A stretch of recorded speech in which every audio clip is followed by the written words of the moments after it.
ధనం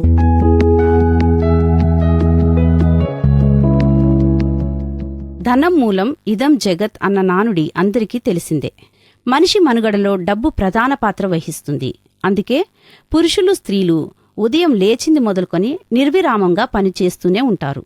అయితే అంత కష్టపడి సంపాదించిన డబ్బుతో నిజంగా సుఖంగా, సంతోషంగా ఉండగలుగుతున్నారా? డబ్బు విలువ ఏంటో తెలుసుకోవాలన్న ఉద్దేశంతో ఒక ధనవంతుడు తన కుమారుణ్ణి తన పేద స్నేహితుని ఇంట్లో కొంతకాలం ఉంచాడు. కుమారుడు ఇంటికి తిరిగి వచ్చిన తర్వాత తండ్రి అతనితో, నీకోసం నేను ఎంత కష్టపడి డబ్బును సంపాదిస్తున్నానో ఇప్పుడైనా నీకు అర్థమైందా?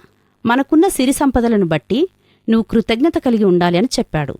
ఆ అబ్బాయి ఒక క్షణం ఆలోచించి ఇలా అన్నాడు, నాన్నా, మనకు చాలా డబ్బు ఉన్నది. మీ స్నేహితునికి లేదు అని నేను ఒప్పుకుంటున్నాను.